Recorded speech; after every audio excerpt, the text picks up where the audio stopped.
So you're all brilliant people. Most of you are in this business longer than me. That makes me smarter than you. Because look where I am, right? But I wish you could explain to me what the hell's going on.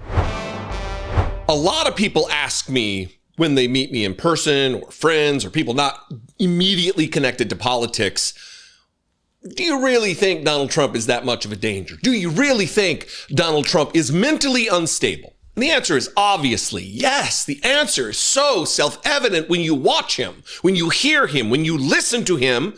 He is clearly diminished. He is an unhinged character in the pantheon of unhinged characters that exist in the history of the United States. And right now he is speaking. As I am speaking, he is still delivering an address to Republicans in Congress who are but subjects to their king. It is remarkable to me the lack of dignity, the lack of shame, the lack of self-respect that exists or does not exist in Republican circles among the elected officials. Let's start with this. This is Donald Trump. It's just a rambling nonsense speech. I don't even know if there's a teleprompter. It's just him, old grandpa, telling his tales. And in this first clip, it's him telling members of Congress, his colleagues, that he's so much smarter than them, that if they were as smart as him, they'd be standing where he is and not where they are. But they say that when you win the presidency, you lose the midterm. So you're all brilliant people. Most of you are in this business longer than me. That makes me smarter than you. Because look where I am, right? No, it doesn't. But I wish you could explain to me what the hell's going on with the mind of the public, because we have the right policy. They don't. They have horrible policy. They do stick together. They're violent. They're vicious. They're vicious people. And they sit there and they will applaud him. They will add, oh, dear leader, thank you for the insults. It's the same narrative that the White House wants the American people to believe, that the press should be thankful that Donald Trump calls them piggies, tells them to shut their mouths, little piggies. And the Republicans, they are the little piggies that Donald Trump wants, that he desperately needs to surround him to inflate his self-esteem when he's feeling bad about himself. And that, I just segued myself here, that is exactly what he is, a weak coward, a physical weakling, a mental weakling, an emotional weakling. And it came out when he's talking about Nicolas Maduro, the now kidnapped, indicted, soon to be prosecuted, former president of Venezuela. Again, bad guy, deserves all the bad shit that's coming to him. I'm no Nicolas Maduro ally or supporter, and I'm not going to sing his praises or act like he didn't get what he deserved. It's the manner with which he got it that we have a problem with. But here's Donald Trump just laying bare the fact that he's a coward and a weakling, that is predicating some of what happened to Nicolas Maduro on the fact that Nicolas Maduro made fun of his jerk-off dance. And, he's a violent guy. He gets up there and he tries to imitate my dance a little bit. But he's a violent guy. That's weakness. From the President of the United States of America. The President of the United States of America. This isn't the dude that works at the pharmacy down the street. This is the president who seeks a third term, who wants these people to begin a movement to amend the Constitution of the United States to allow him to run for a third term. This has all kinds of implications for other Republicans who might want to run to be president themselves. But Donald Trump, the almost 80-year-old failing health douche who can't stay awake during any single meeting in the middle of the day, he wants to be president again. I will contend again. I will maintain. I do not believe he will make it through this year. I believe we will wake up one day and it'll be, oh shit, Donald Trump died in his sleep, and we can all take to the streets and celebrate. But in the meantime, we have to contend with this as he attempts to alter our Constitution to run again. In other words, I could have the most unbelievable 4 years, and I guess I'm not allowed to run. I'm not sure. Is there a little something out there that I'm not allowed to run? But let's assume I was allowed to run. I could have, there's going to be a constitutional movement. No, I could have the most unbelievable 4 years. Everything was great, but in the last week, I made a little slip up in something, and you lose the election. It's like, so we can't let them forget that we did such a great job on the border. And it is because of this that he believes. I mean, this explains it away, that he feels like he is a king. The king. It's why we have protests. No kings. And he said as much. He slipped. He says the words, "I'm the king," when talking about how many Boeing planes he sold. I didn't know he works at a Boeing dealership selling Boeing planes as president of the United States, but apparently he wants that moniker, the king of Boeing aircraft sales. The big problem with it. I'm the king. I have sold more Boeings than any human being on earth. They gave me an award, Salesman of the Year. I said, what about Salesman of the in the history of Boeing? I've sold more Boeing planes than any man in history by far, probably over 1,000. Over 1,000 planes. I said, that's the good news. But why should they wait 3-4 years to get a plane? They should build them, get them immediately. Now, look, I don't know that this is by accident. I think this is probably by design, that Donald Trump does think this way.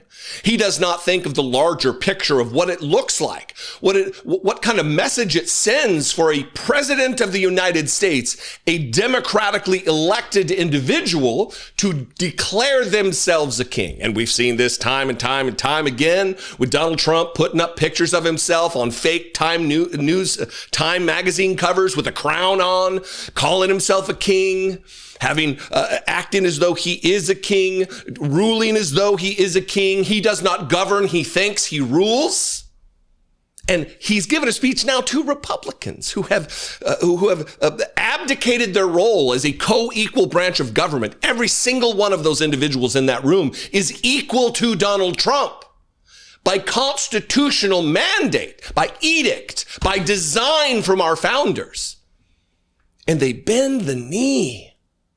They just bend over and let Donald Trump do whatever to them that he so desires.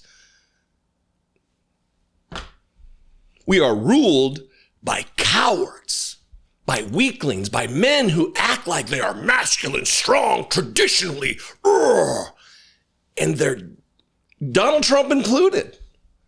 Weak dipshits, every single one of them. Unfortunately, we are in a situation where elected Democrats haven't yet found the tone and tenor that they want to communicate to the American people how they will fight this. It's a sad state of affairs when people in my position are working harder than Chuck Schumer and Hakeem Jeffries, who just fire off emails and tweets about how concerned they are. I have no power other than the microphone and the camera in front of which I sit. I don't have the ability to propose legislation, to bring lawsuits against this administration, to stop it in its tracks, to at the very least slow it. I don't have that power. You don't have that power. We have the power to elect people who have that power. But we've got a maniac right now, a mentally ill lunatic who claims himself to be a king, who justifies the arrest of leaders of foreign countries because they made fun of his dance, where he mimics jerking multiple dudes off at one time.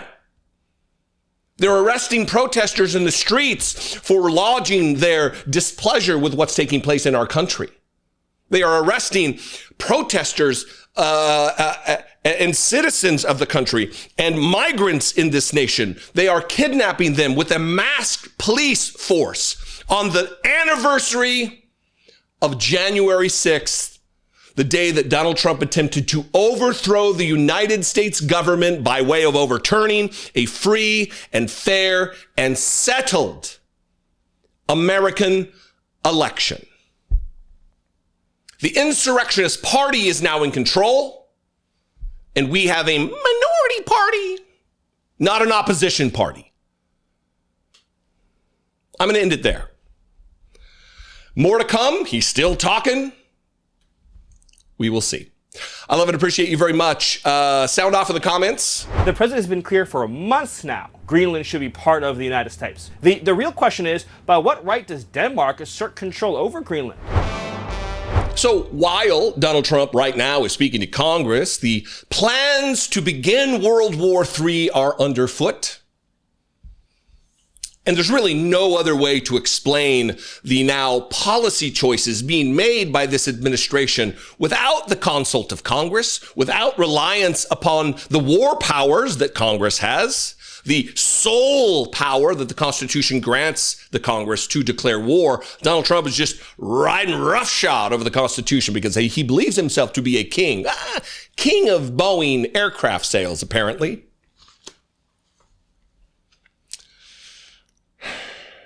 Donald Trump's emissary, the ghoulish white supremacist, Stephen Miller, was on with Jake Tapper last night and refused to rule out military attack of Greenland/Denmark in order that Greenland becomes a new territory or colony of these United States. It's an easy question that's asked. It's, can you rule out that the U.S. is, as ever, going to try to take Greenland by force? Can you rule it out that the United States is going to do that? It should be, we're not talking about military action here. We're not talking about invading Denmark, invading Greenland and booting out the governing forces, the people who actually run Greenland. We're not talking about that. It's easy to answer that. But in this entire clip, he never gets to that. In fact, this is just a ridiculous assertion. I can't believe you would even ask that question. Well, if it's that easy, if it's so ridiculous, then you should be able to answer it. Should you not? You Q-tip with ears? Should you not? Watch this. Important topic. The premier of Greenland and the premier of Denmark and other Danish officials are responding to a Twitter post from your wife, Katie Miller, herself a former Trump White House official, showing Greenland covered with an American flag, saying soon. After that was posted, President Trump repeated the claim that the U.S. needs Greenland for national security reasons. The Danish prime minister responded to this in an interview earlier today, as reported by Bloomberg, quote, "I believe one should take the American president seriously when he says it wants Greenland, but I will also make it clear that if the U.S. chooses to attack another NATO country militarily, then everything stops, including NATO, and thus the security that has been established since the end of the Second World War." Can you rule out that the U.S. is ever going to try to take Greenland by force? Well, let me go back a step. The president has been clear for months now, so I know you're treating this as breaking news. The president has been clear for months now that the United States should be the nation that has Greenland as part of our overall security apparatus. The United Right, States, but your wife posted that like hours after the Venezuela operation. That's why it's newly relevant. No, I'll talk with you about it for an hour. I think it's a really important conversation. I just wanted to reset, Jake, by making clear that it has been the formal position of the U.S. government since the beginning of this administration, frankly, going back into the previous Trump administration, that Greenland should be part of the United States. The president has been very clear about that. That is the formal position of the U.S. government. Right, but can you say that military action against Greenland is off the table? It wouldn't be military action against Greenland. The Greenland has a population of 30,000 people, Jake. The real question is, by what right does Denmark assert control over Greenland? What is the basis of their territorial claim? What is their basis of having Greenland as a colony of Denmark? The United States is the power of NATO. For the United States to secure the Arctic region, to protect and defend NATO and NATO interests, obviously Greenland should be part of the United States. And so that's a conversation that we're going to have as a country. That's a process we're going to have as a community of nations. So you can't take it off the table that the U.S. would use military force to seize Greenland. You can't take it off the table. Jake, I understand you're trying very hard to, which again, is your job. I respect it. It's great to get exactly the headline, right? That catchy headline. I'm trying to get an answer to the question. That says Miller refuses to rule out. The United States should have Greenland as part of the United States. there's no need to even think or talk about this in the context that you're asking of a military operation. Nobody's going to fight the United States militarily over the future of Greenland. One last question, doesn't Stephen. make any sense. The question gets asked. He said, well, let me take a few steps back in order to filibuster the time because it is limited since this is a 1-hour program. And I know that if I filibuster long enough, I will drag it out long enough that I won't actually have to give you an answer. That's ultimately what he did. But then when pressed, but can you say the military action against Greenland is off the table? All of this is very telling. See, the Trump administration isn't willing to explicitly say, yeah, military action is off the table because it's not off the table. They are willing to use the United States military to attack a peaceful ally. He says it would not be military action against Greenland, which means it wouldn't be against Greenland. It would be against Denmark. The real question is, Stephen Miller says, but what right does Denmark assert control over Greenland? What is the basis of their territorial claim? What is their basis of having Greenland as a colony to Denmark? What's our basis for control of Greenland? What's our basis for territorial control? What's our basis? The fact that it's in our hemisphere? The fact that, well, we may have had boats there too, They tell them themselves in their reluctance to answer the questions. And then this finally will end here. The United States, from Stephen Miller, you just heard it, the United States should have Greenland as part of the United States. There's no need to even think or talk about this in context of blah, blah, blah. No, just obey. You are subject to the crown, the kingship of Donald Trump. Do not question, just obey. Nobody's going to fight the United States militarily over the future of Greenland. It doesn't make any sense, he says. And that might be true. In fact, it probably is true. And this is the problem with putting a megalomaniac in charge like Donald Trump. Because the United States military, much to global chagrin, is the most mighty, powerful military on the face of the earth, possibly the most powerful military relative to others that has ever existed in the history of planet Earth. So when you put a jackass, a mentally unstable maniac in charge like Donald Trump, there are consequences to that. And when we see a military that doesn't seem to have any questions about the actions they're being commanded to do, it raises larger, important questions. All of the media is tripping all over themselves. Elected Democrats are tripping all over themselves to say, oh, but the military, we love and we're proud of them. We respect them. When is that going to stop? At one point, are we going to start asking questions about where the loyalties lie of the current military under Donald Trump? When they are conducting missions in support of the DOJ, what Department of Justice officials were at the invasion of Venezuela? None of these questions are being answered.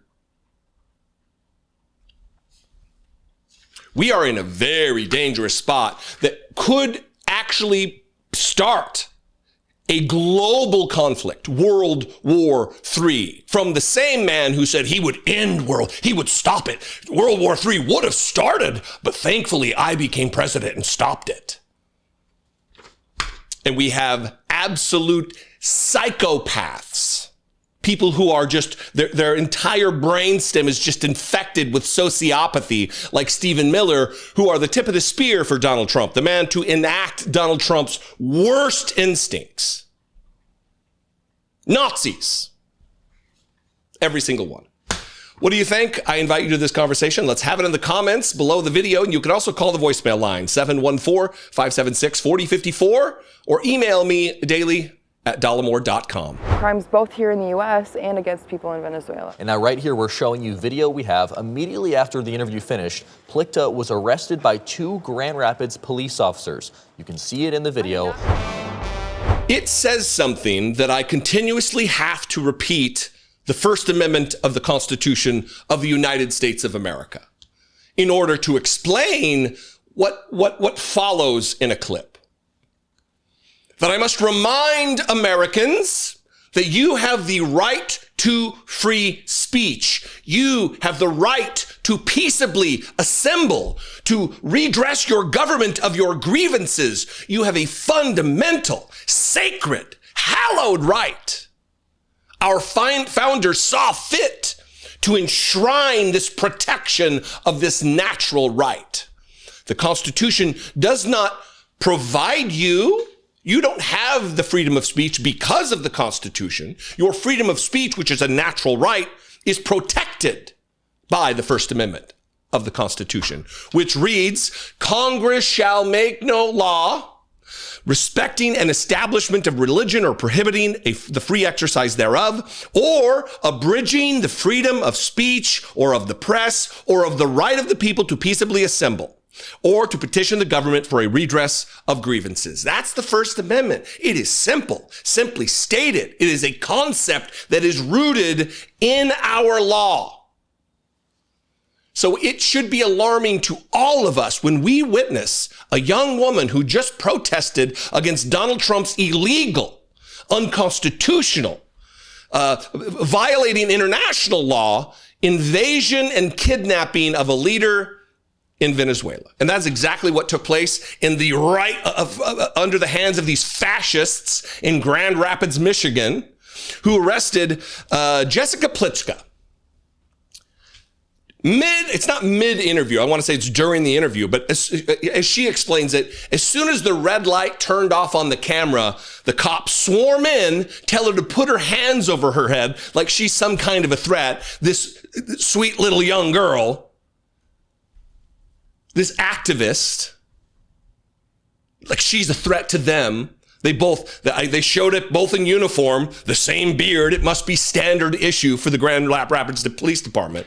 And they are arresting her because she had just protested against Donald Trump. How dare you speak against the king? You cannot say that he is doing something wrong. Oh, and what's the charge? Oh, she stepped into the street, apparently. Make fucking sense. Watch this. Protesters on hand this afternoon. It was organized by the group Grand Rapids Opponents of War. Many brought flags and signs with messages opposing a war with Venezuela. It started downtown at Rosa Parks Circle before continuing in a march down the streets. The protesters were closely followed by Grand Rapids police throughout their procession downtown. Once it ended, we spoke with an organizer of this protest, Jessica Plitschka. She says she was actually in Venezuela just 3 weeks ago and saw Maduro in person. Among her messages, she wants the U.S. to free Maduro. She also believes the U.S. attacks are in order to secure access to the country's deep oil reserves. We have to apply pressure at all points that we can. This is not just in a foreign issue, it's our tax dollars that are also being used to commit these war crimes. It is also the duty of us, the people, to stand against the Trump regime, the Trump administration that are committing crimes both here in the U.S. and against people in Venezuela.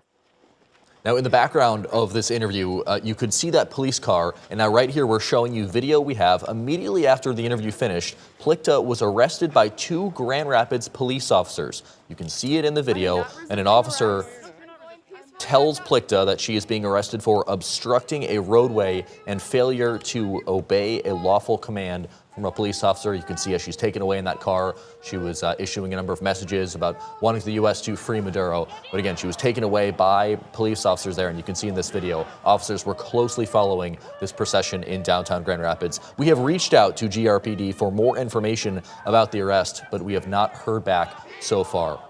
That seems to me to be an abridgment of her freedom of speech, an abridgment of her right to peaceably assemble, an abridgment of her right to petition the government for a redress of grievances. Does not it seem that way?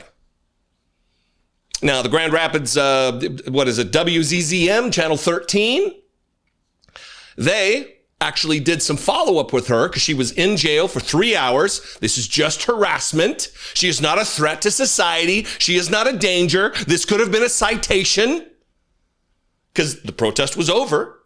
The dozens and dozens and dozens, if not hundreds of people that protested, this was the one arrest. The one person who had some leadership, she was holding a megaphone. And WZZM actually talked to her after her arrest. He says protesters getting arrested is not new in Grand Rapids. Just moments after an interview with 13 on Your Side. And as soon as the light to the camera shut off, 2 police officers came up behind me and said, "Put your hands on your head, you're under arrest."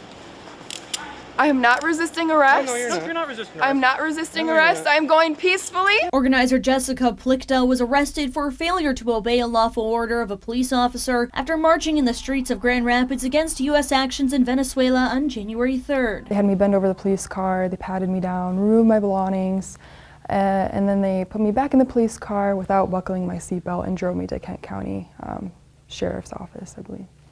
The jail. Plichta says she was held there for 3 hours before being released. I wasn't surprised, just disappointed. She says she chose to remain silent after her arrest, but doesn't understand why GRPD has a large presence at these protests. Why is Grand Rapids seem to be the only city in Michigan where protesting is illegal?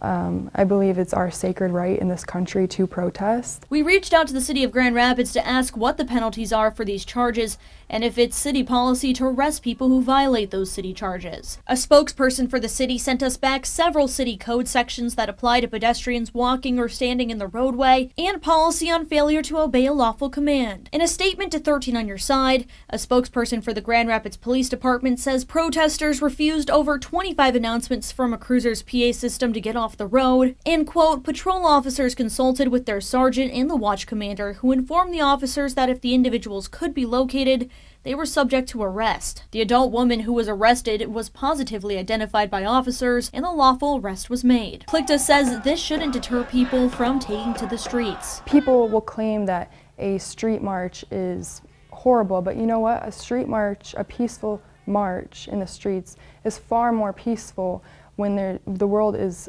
escalating violence at a drastic rate. She says she is awaiting notification of her official charges. Failure to obey a lawful command is a disorderly conduct offense in Grand Rapids, which could land Plichta 90 days in jail and or $500 fine if convicted. Callie Lichter, 13 on Your Side. Look, we are coming very rapidly to a situation that will be an inflection point in America. It'll be the moment when some people demur, some people cower, some people hide, some people go quiet, and others raise the volume of their voice, raise the increase in their activism and organizing, who will double down on their speech, not cower. And I would hope, I can tell you which camp I'm in. I think it's obvious what camp I'm in. But I would hope you would also join me in that camp that will raise their voices, that will get involved. If you have not yet joined a protest, you need to join a protest. Fascism will only win if the populace lays down. So don't lay down. Get involved. I know maybe you haven't yet because, this is just Trump being Trump. This is not just Trump being Trump anymore.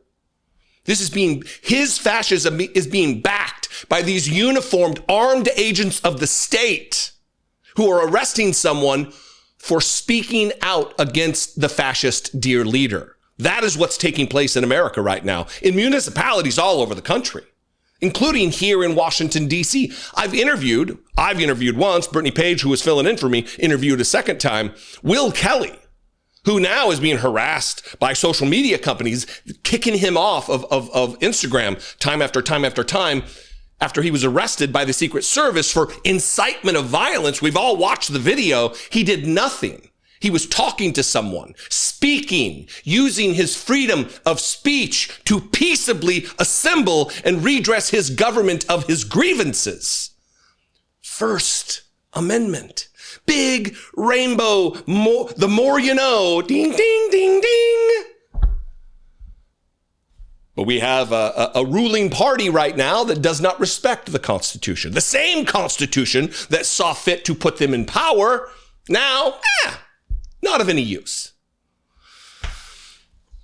What do you think? I invite you to this conversation. We can have it in the comments below the video. Let's have it in the comments below the video. Share this video with someone who needs the information, someone who needs to be fired up, someone who might not just be paying attention to the news. I'm going to go there. I'm going to end it there. I am, as pardoned January 6th insurrectionists are marching on the Capitol in the next 23 minutes. Here I am, still talking about democracy, preserving democracy, respecting our Constitution, honoring the oath to that same Constitution that I took when I joined the United States Marine Corps and served on active duty for many years. My oath doesn't end, and I hope if you took one, it doesn't end as well. The Monroe Doctrine and the Trump Doctrine is all about securing the national interests of America. For years, we sent our soldiers to die in deserts in the Middle East to try to build them parliaments. I don't even know, honestly, what you're talking about right now. I've said many times in many videos over many days over the course of Donald Trump's second term that Stephen Miller is the shadow president of the United States. And not really Donald Trump. Donald Trump's the mouthpiece. Stephen Miller is the one who puts things into action. Stephen Miller actually runs the Department of Justice and the Secretary of State's position. He runs those. They answer to him. And it's arguable that maybe he actually has an outsized role in the Department of Defense that we didn't know about. But he certainly isn't just a domestic policy advisor for Donald Trump. And yesterday, in two different occasions, he was asked about what's taking place in Venezuela, who's actually in charge. Donald Trump pointed to the morons behind him and said, we're going to be running Venezuela. We're running it. These people are going to help me run it. The coward who can't even run his own country purports to run another an ocean away. Fantastic. Steve Miller last night was cornered by journalists on the lawn of the White House, asked by Caitlin Collins about exactly what is your role? What exactly is your day-to-day? And he laughs uncomfortably and then tries to answer with not an answer. And then she finally bears down and gets the follow-up. No. But what are you doing day-to-day? His answer is alarming, mainly by what he doesn't say, but it is his demeanor, the cowardice that oozes from every worthless pore on his face. Watch this, and then we're going to go to him on Jake Tapper, which is even more bananas. It's a little longer clip than I normally play, but we'll put the timer up. You can follow along. We are in the worst possible timeline containing the absolute worst possible outcomes that could have been perceived of when Donald Trump took office on January 20th. Watch this on the White House grounds with Caitlin Collins and Stephen Miller.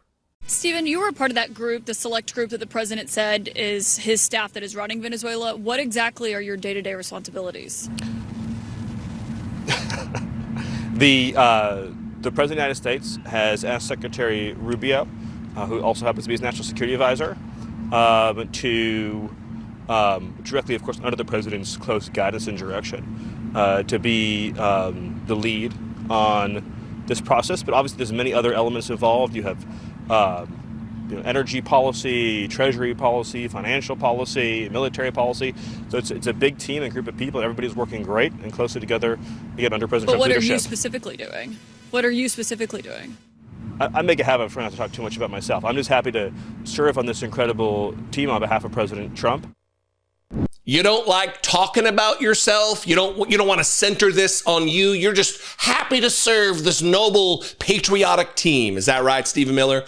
Is that why you cannot stop yourself from running to any fucking camera that's on to talk into whatever microphone you can get your stupid mouth on? Is that why? Because this isn't about me. I'm just a patriot helping Donald Trump. Yeah. The fact that you didn't answer the question says everything we need to know. And you attempted to do this with Jake Tapper less successfully than you did with Caitlin Collins. Again, this is all about who's in charge, using the military to secure our interests in Venezuela. Donald Trump has said time and time again that this is about oil. This isn't about security for the United States. This isn't about drug trafficking. If it were, he would not have pardoned a notorious drug trafficker, the former president of Honduras. Would not have done it if it was about that. But it's not. And we know it's not, because we've witnessed Donald Trump now for 10 years. We've heard from the people he's put around him for 10 years. We know what his motivations are. It's money, it's power, it's for people to respect him as the king that he wants to be. And Stephen Miller really just bears all of this to be true in this exchange with Jake Tapper, that again is a little longer than I normally play. As with all clips, there will be a little timer up at the top. You can skip ahead and skip through, but there are some important things that we need to talk about after you watch this. The president was very quick to say that the recipient of the Nobel Peace Prize, opposition leader Machado in Venezuela, doesn't have the support in Venezuela to become the next president or the interim leader. And I wonder where he got that from, given that basically her cutout, Gonzalez, won the election last year, 2 years ago, overwhelmingly, 70% of the vote or something like that. Why does the president think that Machado should not be the next leader? Why does he think she's weak? First of all Venezuela experts agree, that it would be absurd and preposterous for us to suddenly fly her into the country and to put her in charge. And the military would follow her, and the security forces would follow her. This is not a serious. It's not even a serious question. So should there be an election? Let me. If you give me the floor for 30 seconds, let me tell you what we are doing here, Jake. The United States, this is sort of foundational.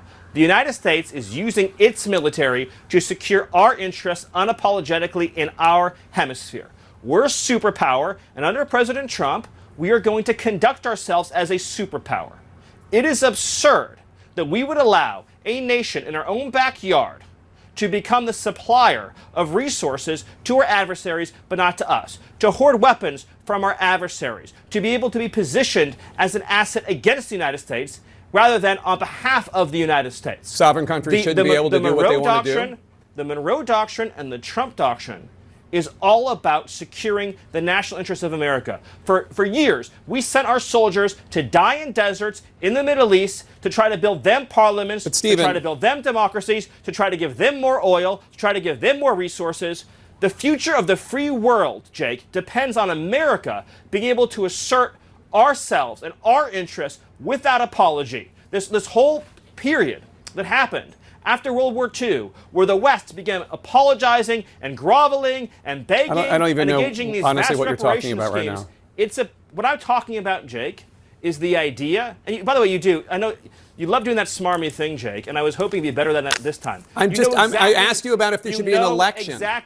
I asked you if there would be an election in Venezuela. That's what I asked. I said, why was the president so quick to dismiss Machado? You answered that question. And then I said, the objective, Jake, is security and stability for the people of Venezuela. With our help and leadership, that country will become more prosperous than it has ever been in its whole history. Venezuelans but the woman will be running Venezuela right now is part of the Maduro regime. There will be conversations, Jake, about all of these guideposts along the way. The reason why I was giving you that speech, which I know you didn't want to hear, is because you're approaching this from the wrong frame. This neoliberal frame that the United States' job is to go around the world and demanding immediate elections be held everywhere, immediately, all the time, right away. To create these vacuums. That's not what I think, but you invaded the country. We went into the country and we seized the leader of Venezuela. Damn straight we did. And I'm saying, we're not going to let. So is the U.S. going to have new elections? Jake, is that we're not going to let Tin Pot communist dictators send rapists into our country, send drugs into our country, send weapons into our country. Okay. And we're not going to let a country fall into the hands of our adversaries. The future of Venezuela, working with America, is going to be so bright and so incredible and so positive, and we'll have a conversation about everything that you raised. But the priority right now, as the president has been made clear, is a judicious, thoughtful, careful transition process to secure a great future for Venezuela and to secure a great future for America. All right. So let's just take a moment and just acknowledge, Jake, that what we've witnessed under President Trump's leadership this last week is one of the greatest foreign policy and military victories this country has ever had. Stephen Miller, thank you so much. Appreciate your time. Thank you. Stephen Miller was so unprepared for the most obvious question that he would be faced with that he just started rambling about World War II, and it was befuddling. I mean, when Jake Tapper says, I don't even honestly know what you're talking about right now, Stephen Miller, he's speaking for the rest of us. hopefully this is some kind of a wake-up call for Jake Tapper to start doing his fucking job. That would be fantastic. Maybe now that all the money has run out from him ringing alarm bells about the cognition of Joe Biden, and can start asking those same questions about Donald Trump, whose mental illness now puts us all at risk.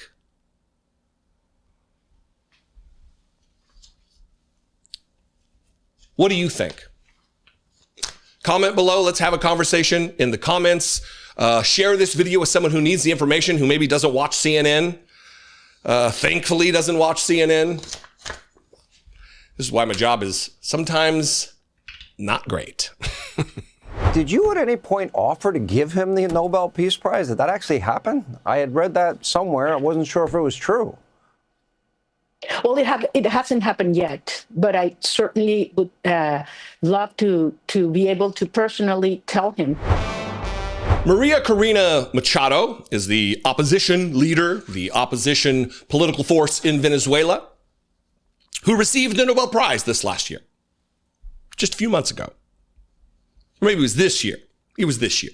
This last Nobel Prize was awarded to her. And she said she shares it with Donald Trump.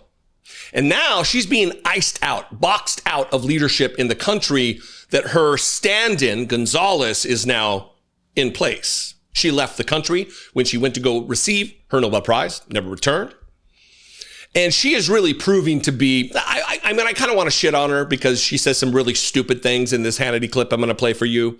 But we need to understand it from the basis of what she's looking out for. She's not looking out for the interests of the United States. She's looking out for the interests of what she sees as Venezuela. She's not working to make Donald Trump more powerful. She's not working to make the United States more powerful. She's looking out for Venezuela. I think that's the most charitable way to look at this.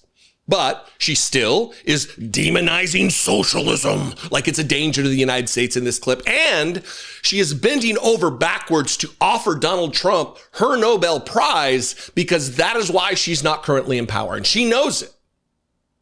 They believe in the White House that she should have denied the honor, rejected the award, and said, no, I can't have this. This is Donald Trump's Peace Prize.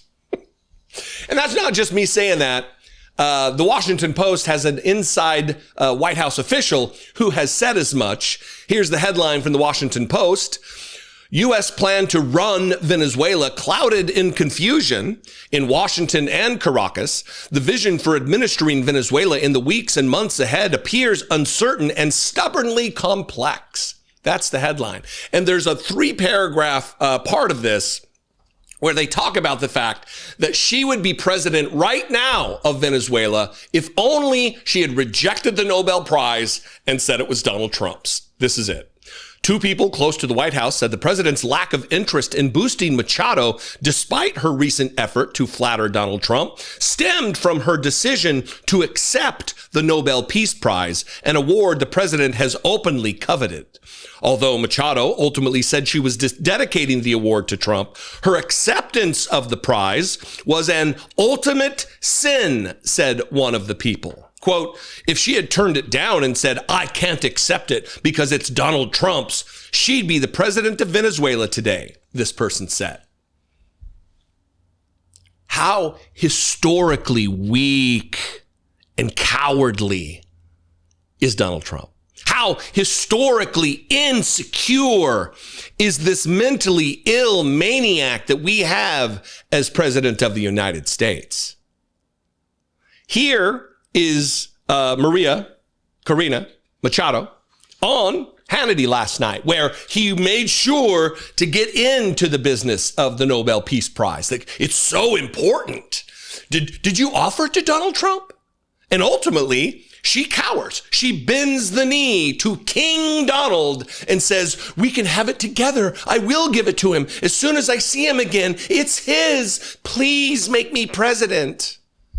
Watch this. You stayed in the country, but you were hiding within your country until you went to receive the Nobel Peace Prize. And I want you to tell us, you never went back at that point. Did you not go back because you feared for your life? And tell us, I mean, it's not very usual that people will dedicate the Nobel Peace Prize to the leader of a different country and say publicly, he deserves this more than I do. But you did that. Let me be very clear. As soon as I learned that we had been awarded the Nobel Peace Prize, I dedicated to President Trump because I believed at that point that he deserved it. And a lot of people, most people said it was impossible to achieve what he has just done on Saturday, January 3rd.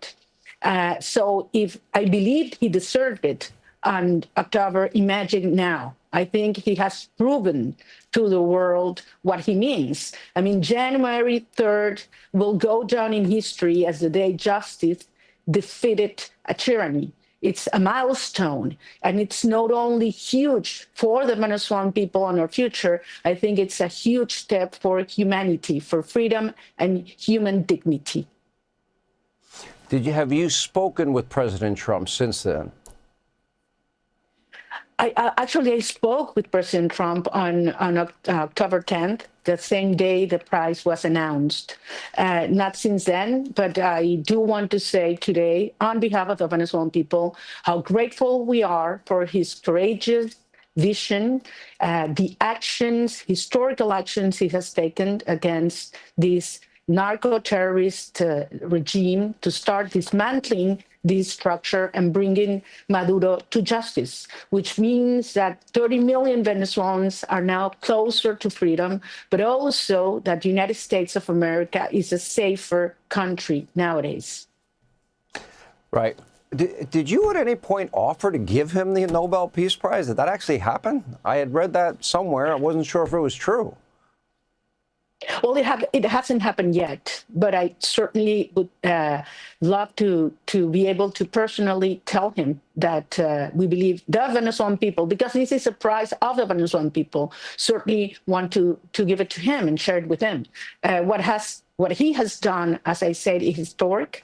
It's a huge step towards a democratic transition. And I want to convey this to the American people, Sean. A free Venezuela means, first, a security ally, dismantling the criminal hub of the Americas and turning it into a security shield.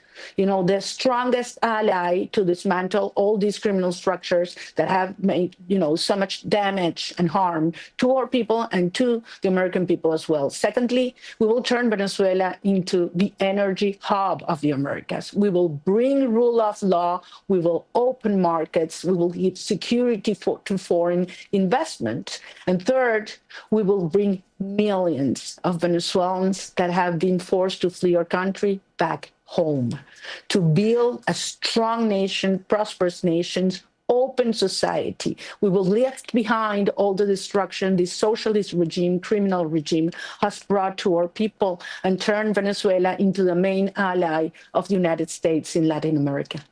In what normal person's mind would it be appropriate to expect the Nobel Prize awarded to someone else to be given to Donald Trump, the warmonger, the man who's dropping bombs on Nigeria and Syria and Iran and facilitating a genocide against the Palestinian people? Venezuela is next in the sights. Colombia is next in the sights. Cuba is next in the sights.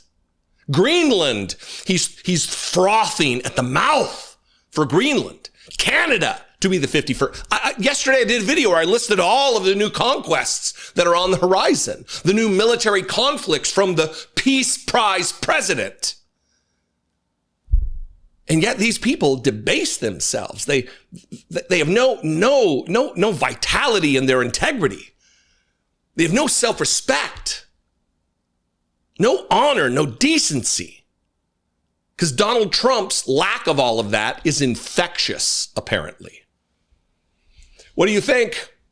I would love to look, I try to bring some nuance here because I think that this is disgraceful, but I kind of understand that her interests aren't in protecting what is best for America because, after all, she's not American. I get that. What do you think, though? What they're saying is actually true. Anybody in the military will tell you you're not allowed to obey and you must disobey unlawful orders. But they're implying that there's some unlawful orders out on the horizon or that there's been unlawful orders.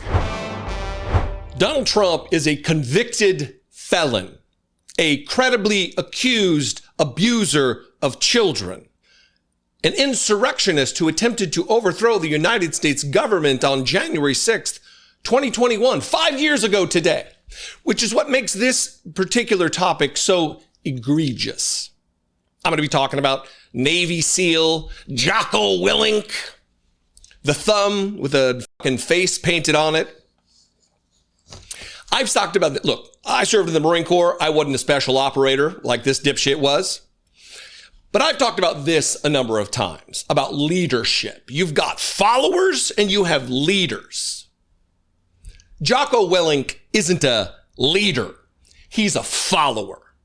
He also doesn't have his head screwed on straight relative, or maybe his bolts screwed in tightly enough. Frankenstein's monster over here. Does not have a clear-eyed view about what patriotism is, about what loyalty is, about what his oath to the Constitution of the United States was and continues to be. Apparently, he's forgotten his oath because he was on Sean Hannity show last night talking about Mark Kelly being punished by the fascist skinny-legged dipshit Pete Hegseth for the video that we'll play for you again at the end of this.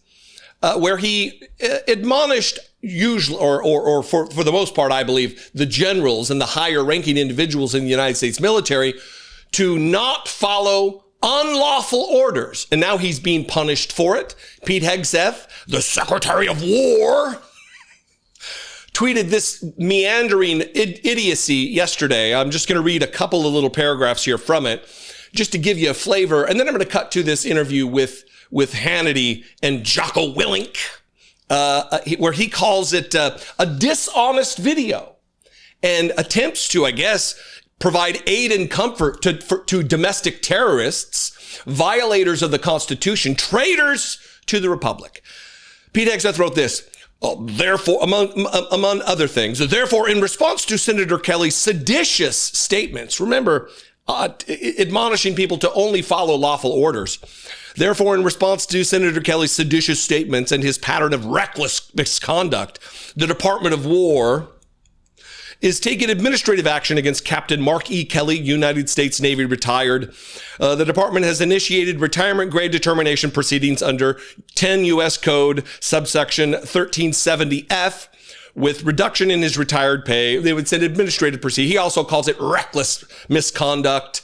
Captain Kelly's status as a sitting United States senator does not exempt him from accountability, and further violations could result in further action. A threat to Senator Kelly. Combat fighter pilot, astronaut, United States senator, patriot.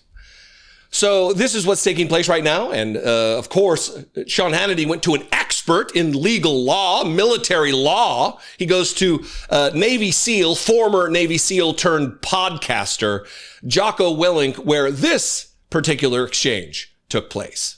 Now, remember, when a group of Democrats released a video telling members of the military and the intel community that they should disobey unspecified orders from the commander-in-chief. One of those senators in that video was Navy veteran Mark Kelly of Arizona. The Department of War launched an investigation into Kelly over what many view and have called seditious behavior. And now the Secretary of the Navy is looking at whether Kelly should be demoted in rank or have his pension payments reduced. Here with reaction, retired U.S. Navy SEAL officer, the one and only Jocko Willink is with us. He's a real hero. Sir, welcome back. Good to have you. How are you? Doing great, Sean. Thanks for having me. All right, reaction. Yeah, I think that, Senator Kelly's a guy that served with distinction. I don't know what he's thinking in this particular scenario. I know that video, I don't think it was aimed at the troops. If it was aimed at the troops, it certainly didn't land. I think it was a video that was made to create a reaction as a political statement. And the reaction that they're getting is Senator Kelly is now facing a letter of censure and a threat to his retirement and his rank and his pay.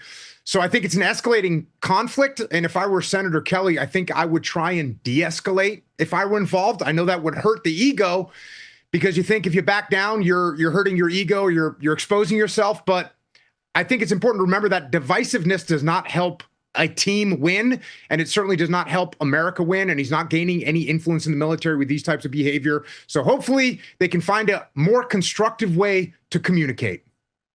Well, they said in that video they have not only a right, but a duty to not listen to, quote, an unlawful order that was never defined by them. How does that help the military in terms of the chain of command? That sounds to me like they're telling the military, don't listen to your commander-in-chief, without mentioning any specifics. Yeah, you're right. It implies that there is some sort of unlawful order out there. What they're saying is actually true. Anybody in the military will tell you you're not allowed to obey and you must disobey unlawful orders.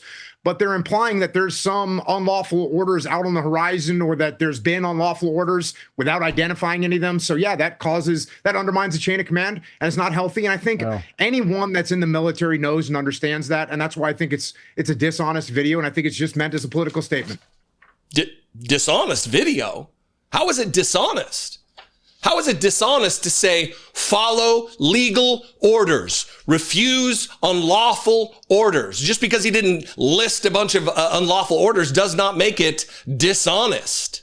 And the fact that you are working in service to a fascist, a convict, someone who attempted to overthrow the United States government, leads me to believe either you're fucking stupid or you're a fascist yourself. You love to follow orders so much that you can't step outside of yourself to think and be a leader. This, let's remind you, is what was dishonest in the mind, what's left, the empty brain, the maybe overly concussed brain of Jocko Willink. This was what was dishonest. I'm Senator Alyssa Slotkin. Senator Mark Kelly. Representative Chris DeLuzio. Congresswoman Maggie Goodlander. Representative Chrissy Houlihan. Congressman Jason Crow. I was a captain in the United States Navy. Former CIA officer. Former Navy. Former paratrooper and Army Ranger. Former intelligence officer. Former Air Force. We want to speak directly to members of the military and the intelligence community who take risks each day to keep Americans safe. We know you are under enormous stress and pressure right now. Americans trust their military. But that trust is at risk. This administration is pitting our uniformed military and intelligence community professionals against American citizens. Like us, you all swore an oath to protect and defend this Constitution. Right now, the threats to our Constitution aren't just coming from abroad, but from right here at home. Our laws are clear. You can refuse illegal orders. You can refuse illegal orders. You must refuse illegal orders. No one has to carry out orders that violate the law or our Constitution. We know this is hard and that it's a difficult time to be a public servant. But whether you're serving in the CIA, the Army, or Navy, the Air Force, your vigilance is critical. And know that we have your back. Because now, more than ever, the American people need you. We need you to stand up for our laws, our Constitution, and who we are as Americans. Don't give up. Don't give up. Don't give up. Don't give up the ship. So look, I'll let you be the judge on whether that was dishonest. I think I understand that we have a clear thinking audience of people who actually love the country and aren't bound by oath to fascism. They're bound by oath of love of country, of patriotism for our great republic that we hold so fondly. And many of you have actually sworn an oath to the Constitution to support and defend this document and its principles against all enemies, foreign and domestic. Because at this point in American history, our president is that very domestic threat. And you got Jocko Willink here, who apparently believes he was on a domestic terrorist outfit, the Navy SEALs, but he wasn't. He's defending the actions of a domestic terrorist, Donald Trump, of an international terrorist, Donald Trump, because he is not a leader. He is a follower and not of men, but of mice. He is a follower of weaklings. He's a follower of broken, psychically broken, cognitively broken, morally broken, ethically broken terrorists like Donald Trump and Pete Hegseth, going on Fox fucking News to talk to weakling coward who never served, Sean Hannity, to malign the service of someone who did serve valiantly, bravely, courageously, selflessly. You, Jocko, should be ashamed of yourself. I hope the checks are really big, brother. I hope you're being paid handsomely for your treason, conceptual treason, not literal treason. I don't throw that word around as flippantly as some dipshits, but you're certainly a traitor to decency. What do you think out there? I invite you to this conversation. We can have it in the comments below. I would leave this with you to go on into your day and into the future, understanding our history, understanding the threats that are posed by Donald Trump and the armed, violent, insurrectionist mob that attempted to alter the course of American history on that day. 5 years ago, January 6, 2021, was the insurrection against the United States, an attack on the country, but specifically an attack on the United States Capitol. Right now, I am just within the borders of a fence that says police line do not cross, and they've allowed just a few people. Couldn't set up a tripod. There was security enforced because of the 5-year remembrance of the attack on our country. Oddly enough, Republicans used to feel the same way we feel about what took place on that day. The violent insurrection, the attack on the country, the attempt to overthrow the United States government by way of overturning a free and fair settled American election. I got a few things I want to say here, but first I want to start with this to demonstrate that they did indeed believe the same thing that I'm saying right now. This is a clip from January 7th, just the day after the insurrection. Greg Gutfeld, loyal Trumpian now, but at the time, he had this to say, and I want you to tune in to some of the words that are so laughable, hearing them now from them. Let's get Greg's thoughts before that happens. Yeah, I mean, I'm with Jesse on this. Vandalism and looting, whether it's in D.C. or Portland, Soho, Kenosha, Minneapolis, Seattle, it's all bad, no matter who's doing it. So we must remain consistent. That's what makes us different from the rest. We don't play favorites with mobs. The other side does, but we don't. It's hard for me personally because I was outraged over violence every single day this summer. I saw my neighborhood trashed. Still, I condemn this equally because we aren't them. We are better than them. To this point, I heard a pundit say that even Republicans are outraged by this behavior. Duh. Republicans are always outraged by bad behavior because they consistently embrace law and order and condemn the destruction of private and public property. I do believe the Capitol is a sacred place. I also believe that the guy who invested his life savings in a small business, to him, that was a sacred place too. So it's consistency. By pointing out Republicans or non-liberals like me who are equally outraged by this behavior, what you're doing is you're pointing out also the inconsistency, right? The lack of Democrats who weren't doing this when our cities were in flame. That pisses me off. But what pisses me off is what happened yesterday. We're supposed to be the gate. The non-left, the Republicans, the libertarians, the conservatives, we're supposed to be the gate against the barbarians. And yesterday, we looked like the barbarians. And to Jesse's point, it doesn't help anybody, but you will not see Republicans bailing out those who were arrested. See, that is a vital contrast, and Americans know this. So Americans do not need lectures from hypocrites in hair and makeup who pick and choose their favorite protesters, right? So I'm glad that the Democrats are finally outraged by this disgusting behavior. Join the club. I've been there for a year. I do not play favorites with mobs. You heard him, right?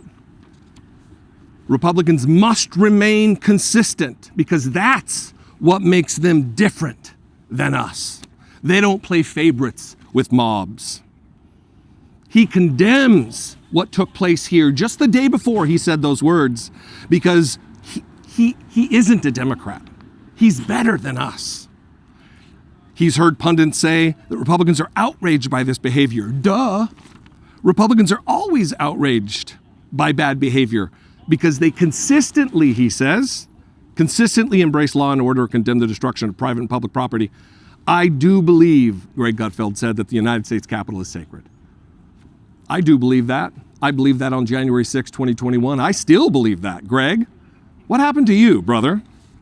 But what pisses Greg off the most is that Republicans are supposed to be the gate, the non-left. The Republicans, the libertarians, the conservatives, they're supposed to be the gate against the barbarians, he said.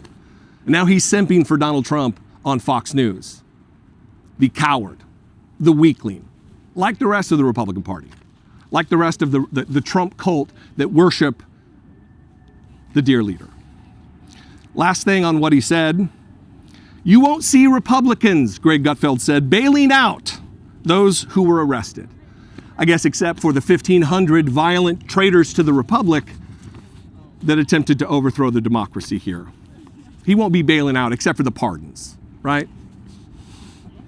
If Republicans aren't going to listen to Greg Gutfeld, maybe they'll listen to the late Charlie Kirk, who had so many things to say in agreement with Mitch McConnell at the time. Why not just leave it to Charlie Kirk to say what he said? So Mitch McConnell said that we are not going to tolerate criminal behavior. I completely and totally agree. I think that all the people that came into Congress today that broke the law, they should be held to the highest level of criminal prosecution. All the people that broke into this building, that attempted to overthrow the United States government, they should be held accountable, said Charlie Kirk. They should be held to the highest level of criminal prosecution. Many of them were, and then that was erased through a presidential pardon by our traitor president, Donald Trump. Amazing how time changes the way they think. How listening to Donald Trump and following the marching orders from our credibly accused rapist of children president, our 34 felony convicted president, it changes everything, right? Let's not forget, please let us remember what Donald Trump did the day, hours after the insurrection began. He was forced by staffers, cajoled, influenced, pressured by staffers to make a statement. Now, if January 6th wasn't a violent event, if it was a tourist event, if it was a happy family reunion, like Michelle Bachmann said, why would Donald Trump need to come out and calm the mob? Why would Donald Trump need to come out and say, go home, I feel for you, you're so special, go home? Good chase? Yep. When you're ready, sir. Yep, I'll be right behind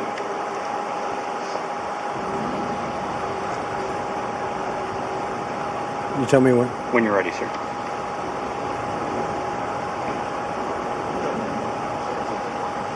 Who's behind me?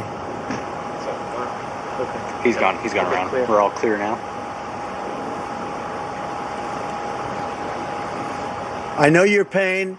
I know you're hurt. We had a election. Let me see.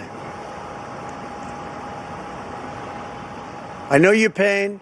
I know you're hurt. We had an election that was stolen from us. It was a landslide election, and everyone knows it, especially the other side. But you have to go home now. We have to have peace. We have to have law and order. We have to respect our great people in law and order. We don't want anybody hurt. It's a very tough period of time. There's never been a time like this where such a thing happened, where they could take it away from all of us, from me, from you, from our country. This was a fraudulent election, but we can't play into the hands of these people. We have to have peace. So go home. We love you. You're very special. You've seen what happens. You see the way others are treated that are so bad and so evil. I know how you feel. But go home and go home in peace. Why would he need to say go home and go home in peace if it wasn't a violent attempt to overthrow the United States government? At his behest, at his incitement, at his promotion, at his encouragement. I'm going to leave you with this on this day. Look, I moved to Washington, D.C. in large measure in 2021 because of what took place here. I wanted to be on the ground, able to do things like this in spaces like this. And I'm going to leave you with what Jamie Raskin said today in remembrance of this hallowed ground and the attack on the Capitol. And he reminds you, and I hope that you remember, that we're still in the fight. We're still under threat from these people who now are in the most hallowed, sacred, important jobs within the Department of Justice, put there by Donald Trump himself. They pose a serious threat to public safety. As we show in a report released by House Judiciary Dems this week, at least 33 pardoned insurrectionists have since committed additional crimes since January 6th, including child sexual assault, terroristic threats, domestic violence, and conspiracy to murder FBI agents. And yet, Trump indiscriminately pardoned all of them. When you reward and normalize criminal behavior, of course, you invite more of it. And the president didn't just free his rioters for doing his dirty work, he punished law enforcement for doing their jobs, purging hundreds of career FBI agents and prosecutors just because they worked on J6. He installed actual participants in the attack in the Department of Justice itself. The new U.S. pardon attorney, Ed Martin, tweeted from the Capitol grounds on this day 5 years ago and described the mayhem as Mardi Gras in D.C. His senior counselor at the Department of Justice, Jared Wise, is another J6 defendant captured on body camera footage yelling, "Kill him," 5 different times as police were being attacked right next to him. These leaders at the Department of Justice today have never once regretted their participation in this nightmare. With election deniers and J6 conspiracists Pam Bondi and Kash Patel at the top of the DOJ, it's like the Joker and the Riddler and the Penguin have taken over Gotham City. So I close with the thought that it is still January 6th in America, and it will be until the forces of strong, nonviolent democracy prevail. We are still in the fight of our lives, my friends. At least 30 insurrectionists have gone on to break further laws, including assault, including attempted murder, including child sexual abuse. I guess all things Donald Trump is super, super fond of. So I would leave this with you to go on into your day and into the future, understanding our history, understanding the threats that are posed by Donald Trump and the armed, violent, insurrectionist mob that attempted to alter the course of American history on that day. We are still in the fight of our lives.